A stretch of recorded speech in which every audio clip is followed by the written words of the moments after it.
놓는 일이었습니다. 그래서 성전을 방문했는데 성전 마당에서 장사하고 그 다음에 거기서 성전을 더럽히는 그런 일들이 벌어지고 있었습니다. 예수님께서는 그것을 정화하시는 일을 하셨습니다.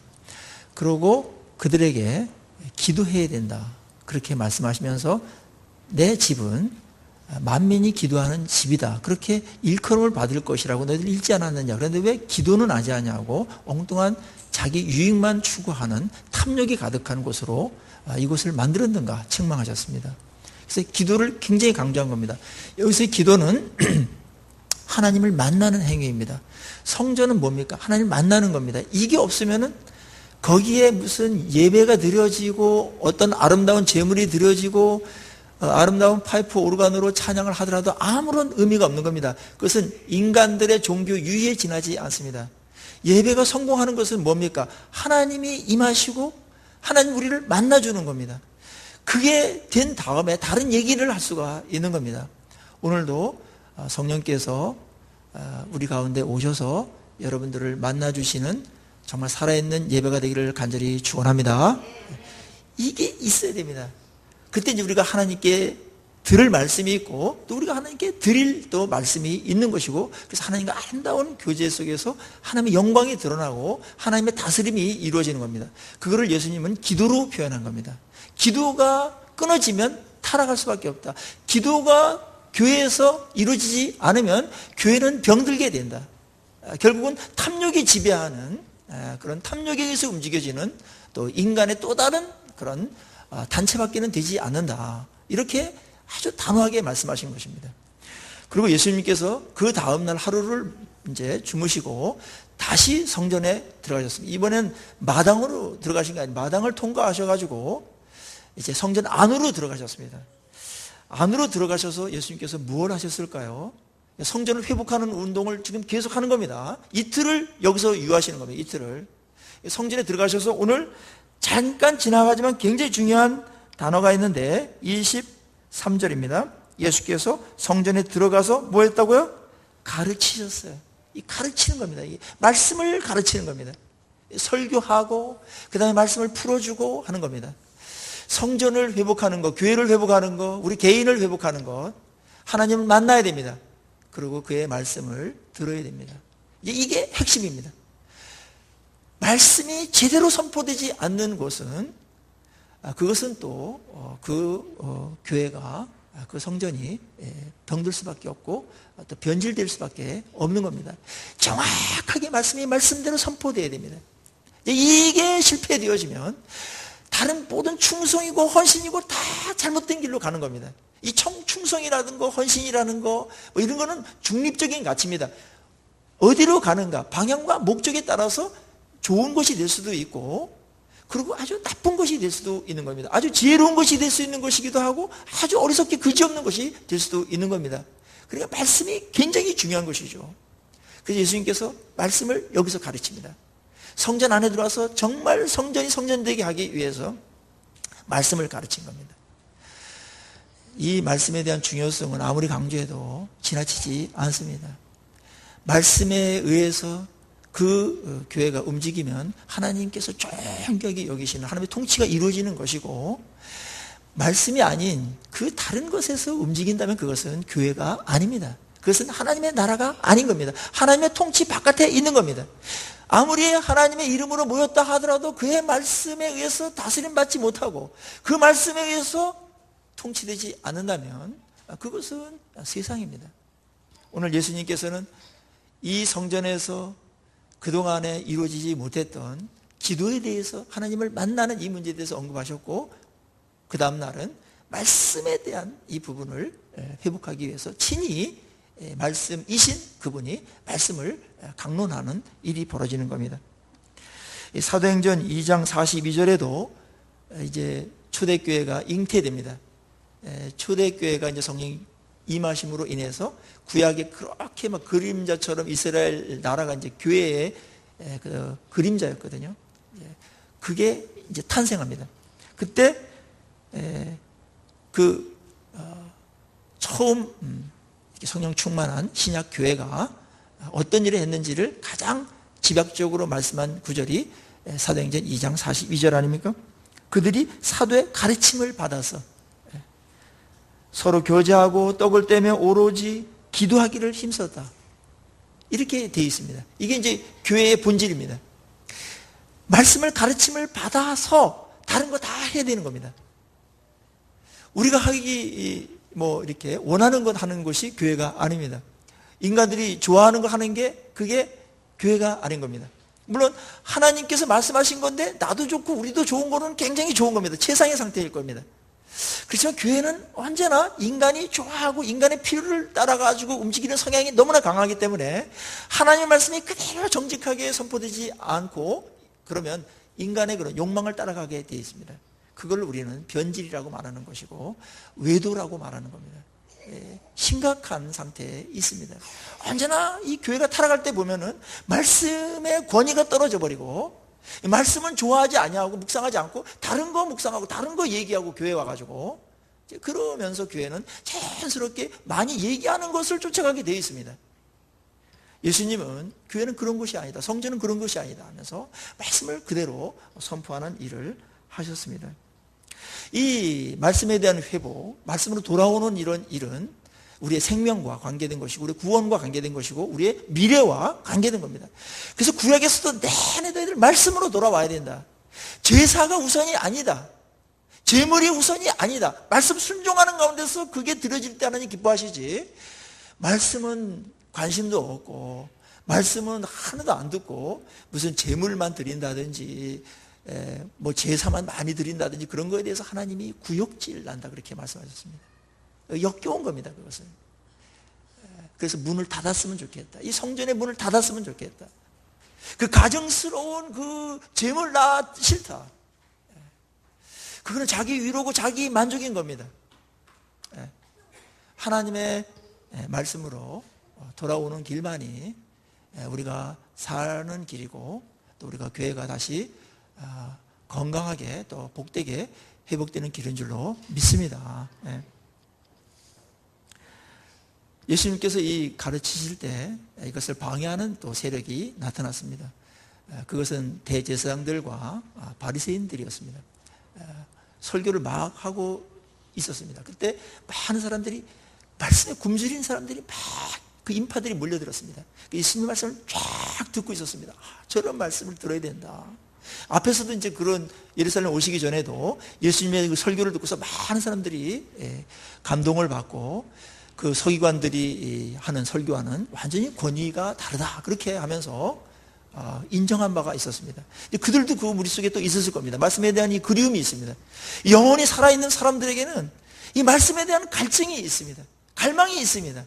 이 영혼이 살아있다라는 증거입니다. 그래서 이 말씀을 말씀대로 듣고 싶어하는 무리들이 한국교회도 너무나 많은데 이 말씀이 그대로 이렇게 전달하는 게 그렇게 안 됩니다. 말씀을 그냥 그대로 유통만 시키더라도 많은 사람들이 건강을 회복하고 영양실조에 안 걸리고 그렇게 될 텐데 말이죠. 이 일이 너무나 많은 방해를 받고 있는 겁니다. 저도 이제 이 일에 이제 어떻게든지 이제 하나님께 이 일을 또 감당하고 또 저를 또 그렇게 이제 쓰시는 것 같아서 그런지 이 강단을 정말 말씀으로 돌려놓고 또 다른 사람들을 이제 말씀에 또 은혜를 끼치게 하는 그런 사람들을 많이 만들기 위해서 애를 쓰고 있습니다. 지난주에도 우리 합신에 가서 합동신학대학원에 가서 우리 이제 설교자가 될 사람들이죠. 2, 3학년 대상으로 이 말씀을 보는 방법에 대해서 같이 이제 강의를 하고 그랬습니다. 너무나 중요한 시간이라고 생각했습니다. 한 명이 교회 한 명입니다. 교회 하나입니다. 그 신학생 한 명이 교회 하나입니다. 얼마나 많은 사람들이 그 사람들의 영향을 받겠습니까? 이 일은 우리가 정말 어떤 것보다도 항상 점검하고 핵심을 가져야 될 문제입니다. 어제는 제가 그 기독학생회 그 총회가 있어가지고 서울에 가서 이제 총회를 했습니다. 근데 그 이사장님이 그 연세대 부총장님이신 한기수 교수님이신데 이분이 말씀에 정말 바로 쓴 분입니다. 그래서 이 총회를 끝나고 이제 저를 만나고, 이 목사님 하는 그 말씀 운동 크게 우리 한국교회를 살리는 겁니다. 이러면서 하든지 이거 해야 된다고 손을 붙들고 그렇게 지지해주고 그렇게 격려를 해주셨습니다. 그렇습니다. 말씀으로 돌아오는 겁니다. 한국교회는 지금 다른 거 여러 가지 침체되고 있는데, 이게 또 뭐 평판도 안 좋은 이런 위기 상황이 있는데, 이거를 어디서부터 풀어가야 되는가? 말씀으로 돌아와야 됩니다. 그리고 하나님을 만나야 됩니다. 그거밖에는 살 길이 없는 겁니다. 언제나 그랬습니다. 언제나. 이스라엘 백성들 언제나 그랬습니다. 말씀으로 돌아오고 하나님께 부르짖을 때, 그때 하나님께서 그들을 긍휼히 여기시고 다시 놀랍고 존귀하게 그들을 세우셨던 것이거든요. 오늘 이렇게 본다면, 앞에서는 성전 정할 때 전날에는 기도, 그 다음에 지금은 말씀, 이렇게 하는 겁니다. 이 말씀과 기도는 기독교의 그 근간입니다. 핵심 중에 핵심입니다. 세월이 지나가고 유행이 지나가고 어떤 신학적인 사조가 휩쓸고 지나가더라도, 어떤 사람은 말씀과 기도가 고리타분하게 느껴지는 대안이라고 생각하는 사람이 있을지라도, 그럼에도 불구하고 기독교는 말씀과 기도입니다. 이걸 빼고서는 우리 기독교는 기독교가 아닙니다. 이 본질입니다. 여기에 충실하는 겁니다. 이거를 풍성하게 하는 것, 이게 가장 잘 믿는 겁니다. 뭐 이거를 빼고서 다른 것으로 뭘 대체하려고 하지 마세요. 그게 타락입니다, 여러분. 말씀과 기도, 교회는 매일 말씀과 기도한다. 근데 잘 안 해요. 기도 1시간 이상씩 하는 분들 보기 드물고, 말씀 꼬박꼬박 큐티하면서 하루에 30분이라도 말씀을 쭉 읽어나가고 말씀 삼하고 어때 깨달은 대로 이렇게 순종하려고 하는 사람들, 정말 희귀합니다. 그 사람들 정말 존귀한 사람들입니다. 그런 사람들에 의해서 교회는 세워지고 하나님의 나라는 확장해 가는 겁니다. 다른 게 아닙니다, 여러분. 다른 거는 이렇게 부수적인 것들입니다. 있으면 좋고 없어도 괜찮은 것들이 대부분이고, 말씀과 이 기도는 하나님하고의 교제이고 관계를 결정하는 것이기 때문에, 또 하나님의 통치랑 직결되는 문제이기 때문에, 이거는 어떤 경우가 있더라도 양보할 수가 없는 겁니다. 이거는 언제나 중심에 있어야 됩니다. 이게 밀려나면 그거는 변질되는 겁니다. 개인이든 교회든 신학교든 어디든지 간에, 그 사람이 뭘 하든지 간에, 이게 신앙의 중심을 자리 잡고 있을 때 건강해지는 줄로 믿습니다. 이게 밀려나게끔 계속 사탄은 유도하는 겁니다. 그거 아니다, 뭐 이거 한다 하면서. 그래서 기도의 시간들이 밀려간다든지, 저쪽만 구석에서 그냥 찌끄러기 시간 갖고서만 기도를 하려고 한다든지, 이거 벌써 지금 말려들고 있는 겁니다.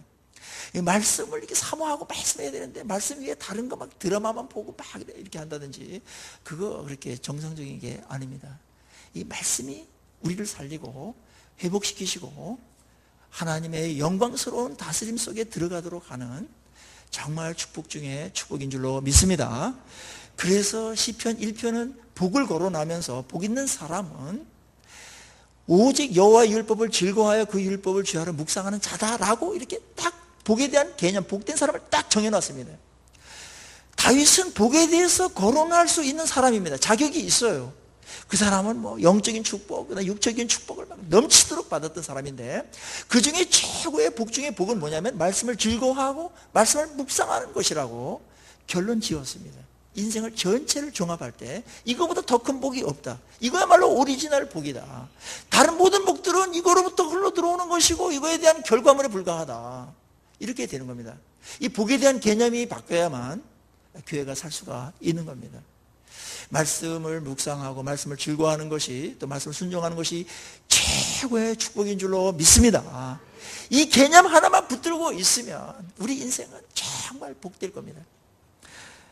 사탄이 이런 운동할 때 가만히 있을 리가 없지요. 계속 기도 길에 가시를 놓고 기도 멀어지게 합니다. 그 다음에 말씀을 못 듣게끔 합니다. 은혜 받지 못하게 합니다. 성경을 멀리하게 합니다. 여기서도 이런 일이 벌어지고 있는 겁니다. 예수님께서 말씀을 전하고 있는데 이들은 은혜 받을 생각은 하지 아니하고 무슨 권위로다가 이 일을 하냐, 이렇게 도전해 왔습니다. 권위에 대한 도전이었습니다. 무슨 권위로 하냐, 그리고 그 권위는 누가 줬냐, 이겁니다. 이 두 질문은 굉장히 중요한 질문입니다. 그들은 묻고 싶었을 겁니다. 예수님께서 어제 보니까 마당에서 막 쫓아내고 막 이러는데 도대체 이 성전의 최고의 권위자들은 대제사장이거든요. 그리고 서기관들 이런 사람들인데 이거 한 번도 허락한 적이 없는데 누군가 와가지고 그 일을 하고 있는 겁니다.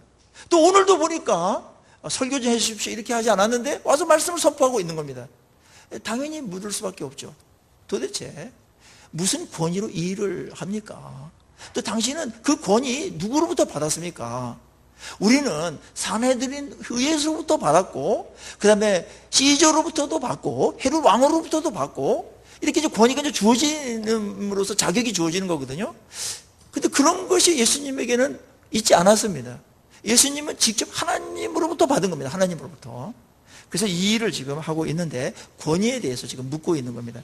이 대답에 의해서 예수님의 사역과 이때까지 한 것들, 이 말씀 모든 게 내용과 그다음에 실효성 이런 것들이 달라지게 되어 있습니다. 굉장히 핵심적인 질문을 한 겁니다. 굉장히 예민하면서도 핵심을 딱 찌르는 지금 질문을 해서 예수님의 그런 일들이 다 무효화되도록 하기 위한 그런 아주 의도가 아주 사나운 날카로운 그런 의도를 갖고 질문하고 있는 겁니다.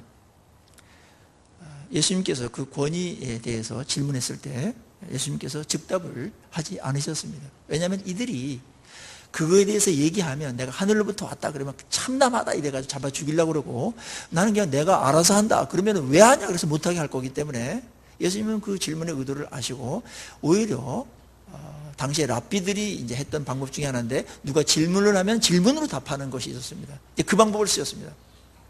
그러면 내가 한번 그 질문에 대답하기에 앞서서 너희들에게 질문하겠다. 나도 무슨 권위로 이런 일을 하는지 너희들이 내 질문에 대답하면 이르겠다. 그러면서 요한의 세례가 어디로부터 왔느냐? 하늘로부터냐? 사람으로부터냐? 이렇게 물어보는 겁니다. 굉장히 예수님께서 그냥 이들의 어떤 공격을 역공하는 건데요. 탁월하시죠. 세례, 요한의 그 세례가 하늘로부터 왔냐? 아니면 사람으로부터냐? 이 사람으로부터 왔다 그러면 모든 백성들이 이 세례 요한을 하나님이 보내주신 선지자의 권위를 인정했기 때문에 지지를 못 받고 두려워할 겁니다. 이 사람들 여론을 두려워하거든요. 정치가들은. 그래서 그거는 하지 못하겠고 그러면 또 하늘로부터 하늘은 이제 하나님을 대신하는 말입니다. 하나님으로부터 왔다 그러면 그럼 요한의 말 왜 안 듣냐? 요한이 나보고 뭐라고 그랬냐? 나보다 큰 자가 오시고 그분은 얼마나 크신지 구약에 계속 예언됐던 그분인데 나는 그의 신들매도 풀기를 감당치 못할 분이다. 그분이야말로 메시아다. 그리고 세례 받을 때 이는 내 사랑하는 아들이요 이렇게 하나님께서 인정을 해주셨기 때문에 이런 것들을 그들은 염두에 두지 않을 수가 없었어요. 알고 있었습니다. 그래서 말을 못한 겁니다. 예수님도 그거를 물으셨던 것이죠. 이들은 예수님께서 하신 일들이라든지 말씀을 가만히 보면 이거는 보통 권위가 아니고 하늘로부터 온 권위로부터 분명히 온 건데 그거를 거부함으로써 아주 불행한 자리에 떨어지게 되는 것입니다. 오늘날에도 이 권위에 대한 문제가 우리의 신앙의 내용이나 삶을 결정합니다. 우리의 문제도 동일한 문제입니다. 예수님을 대할 때 얼만큼 권위가 있는 분인가 이것에 의해서 우리의 인생은 달라지게 되어 있습니다.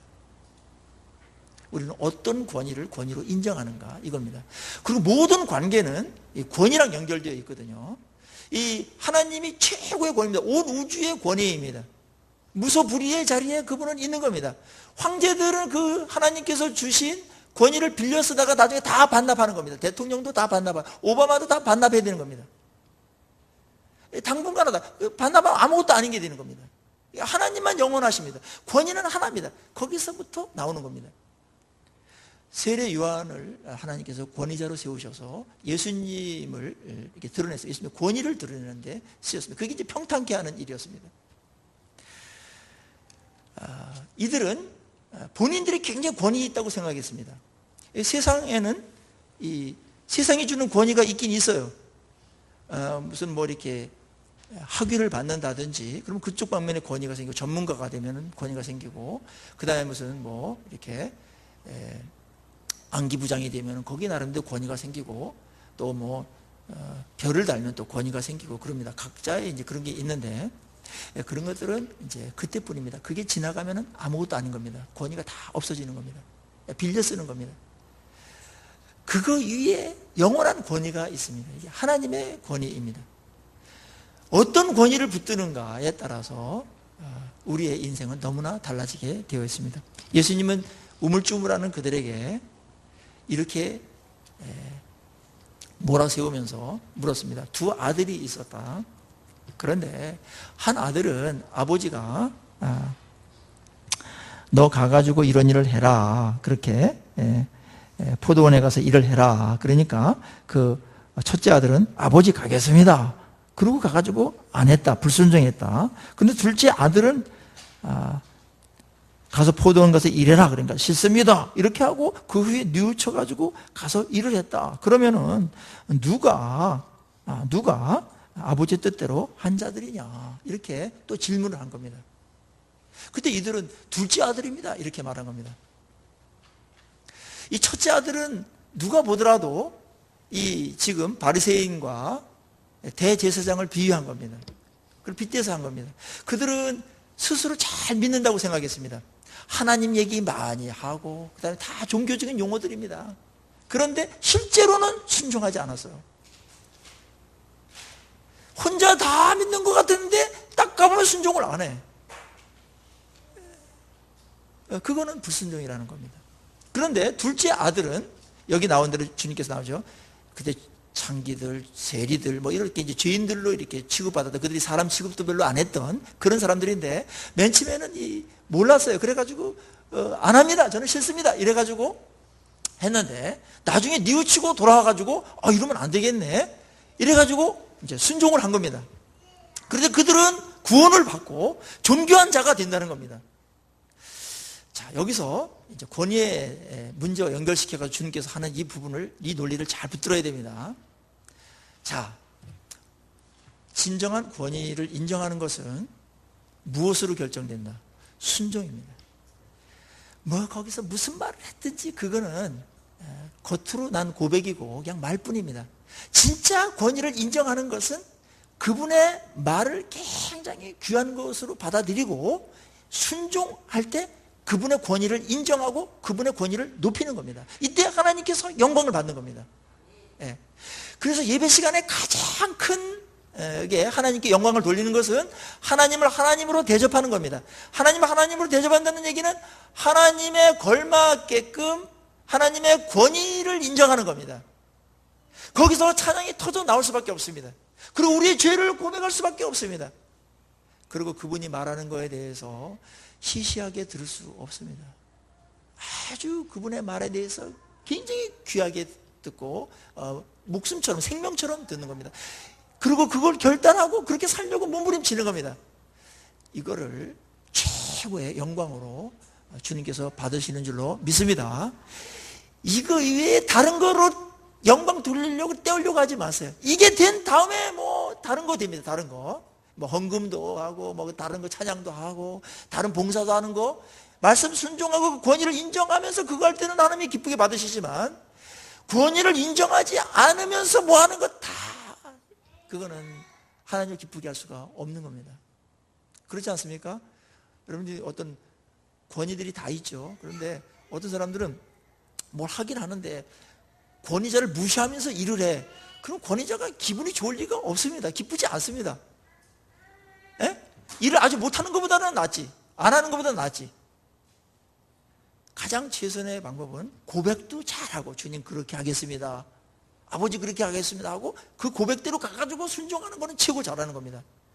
그런데 그거보다는 못하지만 그래도 잘하는 것은 싫습니다 이렇게 하고 나중에 뉘우쳐가지고 가서 하는 거는 또 잘하는 겁니다. 이게 이제 대구 스타일이에요. 대구 스타일. 대구 스타일 보면은 옛날에 이제 뭐 이렇게 데모 같은 거 할 때 그랬대요. 의사들 뭐 데모하는데 제가 이런 얘기 들었어요. 막 전국 의사들 모여가지고 막 데모를 하는데 이제 어디 이제 서울역 광장에 모입시다. 막 해야 됩니다. 그러면은 이제 막 서울 사람들 해야 됩니다. 막 부산 사람들 해야 된다. 막 부산 사람들 최고 앞장서는데. 근데 가보면 부산 사람들 한 명도 안 와 있어요. 근데 대구 사람들 그거 뭐라 하냐 이러면서 너희들이나 해라. 그거 하려면 어디 놀러 나가겠다 이러면서 이제 다 집에 가버리는데 가보면 맨 앞줄에 가장 많이 나와 있는 게 대구 사람이거든요. 이게 괜찮은 겁니다. 이게 부산 스타일보다는 대구 스타일이 괜찮은 겁니다. 서울은 뭐 이렇게 글쎄 한번 생각해 보고요. 그건 안 하는 겁니다. 서울 사람들의 말은 용어가 달라요. 생각해 볼게요. 거의 안 합니다. 글쎄요. 하겠습니다. 그러고 안 하는 스타일이 좀 부산 스타일이 좀 가까운 것 같아요. 근데 우리는 이제 대구 스타일도 좋지만 여기서 하겠습니다. 이렇게 아멘하고 또 가서 이렇게 하는 그런 천국 스타일로 바뀌기를 주의로 축원합니다. 이게 좋은 거예요, 이게요. 그게 권위를 인정하는 겁니다. 결국은 우리의 순종과 불순종의 문제는 우리의 믿음의 연약함에도 관계가 있고 우리가 이해 못하는 것도 관계가 있고 또 삶의 어떤 어려운 점도 거기에 영향을 미치는 것은 사실입니다. 그렇지만 가장 큰 문제, 우리의 순종에 대한 불순종의 문제의 가장 결정적인 건 뭐냐면 결국은 권위에 대한 문제입니다. 주님의 권위를 얼만큼 인정하는가. 그거에 따라서 우리의 순종력은 대단히 달라지게 되어 있습니다. 이장님이 와가지고 이렇게 하십시오 하는 거하고 또 동장님이 하는 거하고 구청장님이 와서 하는 거하고 또 시장님이 와서 하는 거랑 권위가 다르기 때문에 다르게 반응합니다. 똑같은 걸 하더라도 대통령이 와가지고 이렇게 직접 와가지고 이렇게 좀 해주실래요? 바쁘시겠지만 저 하나도 안 바쁩니다. 바빠도 이거 해야 되죠. 이렇게 되는 겁니다. 하나님이 누구십니까? 예수님이 누굽니까? 온 우주의 전권을 가진 자입니다. 아멘입니까? 그분은 온 우주를 만드신 분입니다. 우리의 모든 생사, 화복을, 전권을 갖고 계신 분입니다. 우리는 생각보다 그분의 크심을 잘 인식 못합니다. 그래서 그분의 권위를 우리는 때때로 가볍게 여길 때가 있습니다. 그리고 매일 하나님 주님하고 하니까 또 주님이 또 우리 잘 대해주시고 그러니까 그분이 뭐 그렇게 대단한 분이 아닌 것처럼 말씀을 받을 때는 그렇게 생각할 수도 있습니다. 그렇지만 그분이 우리에게 친절하게 대해주시든지 어떻게 하든지 간에 익숙하든지 간에 그분의 권위는 변함이 없는 겁니다. 절대적인 권위를 갖고 있으신 분입니다. 그래서 우리가 하나님을 믿을 때 여러분 잘 믿는 것도 중요하지만 크신 분으로 믿는 거 굉장히 중요합니다. 그분이 얼마나 어마어마한 분인가를 알아가야 됩니다. 그러면 한마디 말도 굉장히 귀한 거고 내 기도를 들어주셔가지고 볼펜 하나 준 것도 그렇게 감사가 넘칠 수가 없는 겁니다. 그리고 그분의 절대적인 권위를 우리가 인정할 때 우리가 그분의 말에 우리는 대꾸를 달지 않고 그렇게 해야 되죠 이러면서 순종할 수가 있는 겁니다. 물론 우리 마음속에 어떤 거는 진짜 성령 충만하고 그냥 충만할 때는 막 주님의 말씀이 막 나에게 있어서 막 은혜가 되고 막 그렇게 살고 싶은 그런 게 있습니다. 그거 최고 좋은 상태죠. 그런데 어떤 때는 너무너무 하기 싫은 부분이 있습니다. 내려놓기 싫고 그냥 버리기 싫고 그렇게 하기 싫은 거 있습니다. 그런 영역을 주님께서 말씀하셨을 때 그때는 권위에 대한 문제가 되는 겁니다. 주님 이렇게 크신 분 이렇게 절대 권위를 가진 분이 저에게 이렇게 말씀하셨다면 제가 순종해야죠. 그러면서 싫지만 이 복종할 때 존귀하게 주님께서 우리를 여겨주시는 줄로 믿습니다. 그 굉장히 존귀한 거예요. 그게 하나님께 영광 돌리는 거예요. 그게 우리 자녀들도 어떤 거는 잘 이렇게 같이 순종 잘하는 부분이 있지만은 어느 한 부분에서는 전자오락을 끊는다든지 스마트폰을 절제한다든지 뭐 이런 거 굉장히 어려운데 아침에 늦잠 잔다든지 이런 거 굉장히 어려운데 그거를 이제 부모님이 이제 아버지가 네가 좀 스마트폰 좀 줄여라. 그리고 아침에 좀 주일날은 8시쯤 일어나서 예배 준비하고 그러면 좋겠다. 근데 너무 싫은 겁니다. 이거 막 근데 근데 아버지 권위를 인정해서 딱 스마트폰 절제하고 시간 딱 지키고 그때만 하고 그다음 아침에 딱 7시 59분에 일어나가지고 딱 준비하고 이러면은 아버지의 권위가 쓰는 겁니다. 이게 아버지의 권위가 쓰는 겁니다. 그래 아버지가 너무너무 그 아들로부터 영광을 받는 겁니다. 이게 하나님의 영광은 이렇게 돌리는 겁니다. 제가 이제 교직에 있었기 때문에 가다 보면은 이제 우리 제자들 만날 때가 있습니다. 벌써 이제 뭐 40대 막 이렇게 됐습니다. 그러면 이제 어떤 이제 학생이 나이 와가지고 선생님 이용세 선생님 아니십니까? 그럼 다 제자들이 말 탁 놓습니다. 그래 내가 그런데 누구시죠? 그러면 제가 누군데 그때 담임하셨잖아요. 그런가? 그래서 이렇게 잘 커줘서 고맙네. 근데 선생님 때문에 제가 손해 많이 보면서 삽니다. 그래서 왜 그러냐 그랬더니 하여튼 손해가 보더라도 정직하게 해라. 늘 그렇게 하셨기 때문에 제가 그 말씀 붙들고 이때껏 사느냐고 제가 참 고생도 많고 하여튼 손해도 많이 봅니다. 제가 공부는 못해서 사업을 했는데 잘 돼가지고 지금도 세금을 이렇게 좀 뗄 수도 있는데 세금 300만 원 내고 오는 중입니다. 이제 이런 이제 제자가 있다고 칩시다. 예. 그러면 그때 제가 어떤 느낌이 들겠어요? 하나님 영광을 받고 있는 겁니다. 여러분 하나님께 영광은 이렇게 돌리는 겁니다. 이게 본질적인 영광이고 그 다음에 선생님 제가 오늘 맛있는 음식 대접하겠습니다. 이렇게 가는 것은 부수적인 겁니다. 이건 없어도 괜찮습니다. 그런데 앞에 부분은 선생님 그때 뭘 가르쳤는지 하나도 모르겠고요. 이게 밥 맛있는 거 사드릴게요. 그럼 내가 니나 처먹어라 이러고 하는 거예요. 우리가 하나님을 인격이기 때문에 그 권위를 인정할 때 그때 존중을 받습니다. 그리고 우리 이 권위는 하나님께서 아버지에게도 주고 어머니에게도 주고 그 다음에 어떤 그 공직에 있는 공권력에도 주고 이러는 거거든요. 각 권위들이 다 하나님으로 흘러간 겁니다. 그래서 하나님께 대하도록 하라 이렇게 되는 겁니다. 사탄은 권위를 파괴하는 자입니다. 그래서 무질서해지고 지 멋대로 하라. 자기 속이는 옳은 대로 이제 하도록 하는 게 권위를 파괴하는 일이고요. 이게 탈권위적인 그런 세상이 되었습니다. 근데 이거를 이제 어떻게 이제 빌미를 줬습니다. 이 권위주의자들이 나타나가지고 이 권위가 아름답고 좋은 건데요. 이거를 굉장히 군림하고 막 들들 볶고 막 이렇게 착취하고 막 이런 것으로 사용해가지고 권위에 대해서 알레르기 반응을 일으키게 만들었습니다. 이 한국은 좋은 권위를 별로 경험을 못했습니다. 그래서 권위하면 별로 안 좋아합니다. 근데 권위는 참 아름다운 겁니다. 예.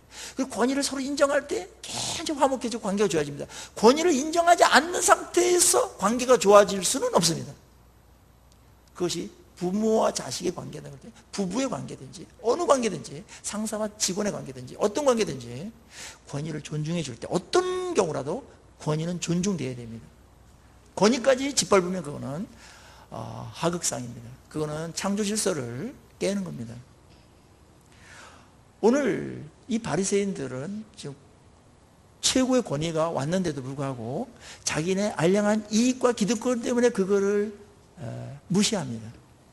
그것에 대해서 예수님은 좀 어리석거나 또 뭐 이렇게 깨닫지 못하거나 이런 사람들은 설득하고 이렇게 아주 깨닫게 해주셨지만 이들에게는 별로 주님께서 많은 말씀하지 않았습니다. 대부분 침묵했습니다. 그리고 그들 스스로 깨닫게끔 이렇게 하는 것으로 끝내버렸습니다.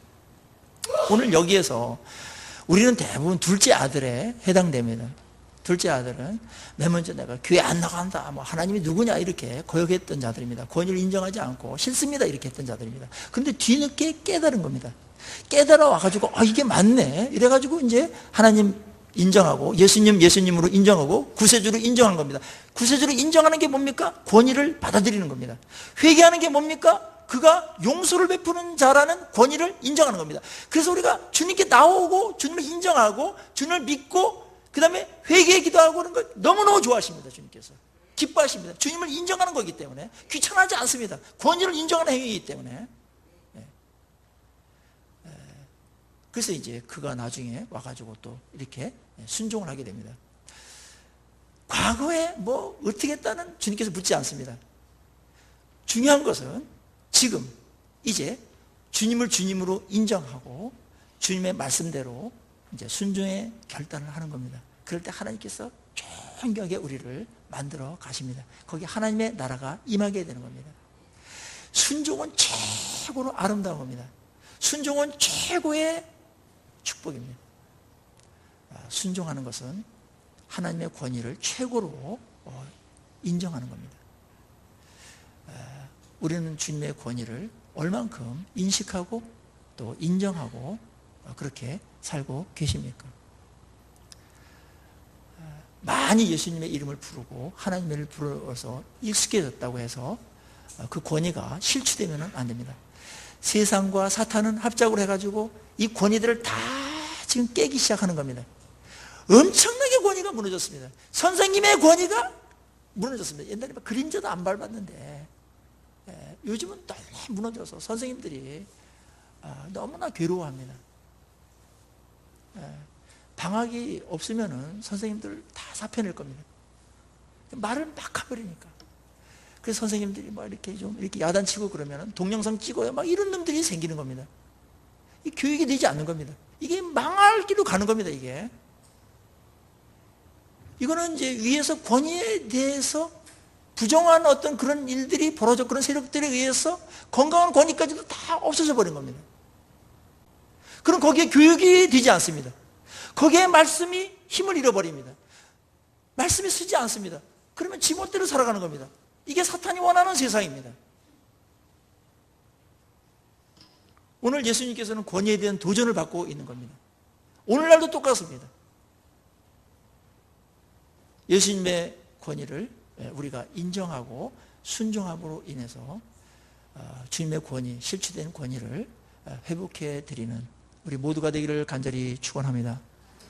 온 우주의 정권을 가진 자입니다. 그 권위를 인식하면은 그 사람이 살고, 그 권위를 인식하지 못하고 살면은 그건 사는 게 아닙니다. 어마어마한 불행이 있는 겁니다. 우리의 최고의 삶은 하나님을 하나님으로 이해하고 인식하고 그 권위를 인정하면서 그 권위로부터 흘러나오는 그 말씀에 대한 순종적인 반응, 그 권위를 인정하면서 순종하는 그 길이 최고의 축복이고 하나님께 최고의 영광을 돌리는 길인 것입니다. 우리 교회에 오신 여러분들, 우리서부터 주님의 권위를 인정하고 하루하루 그 권위의 아름다운 그 다스림 속에서, 영광스러운 다스림 속에서 말씀을 경험하시고 말씀을 누리시는 그런 주님의 귀한 복된 백성 되기를 주의 이름으로 축원합니다. 같이 기도하십시다.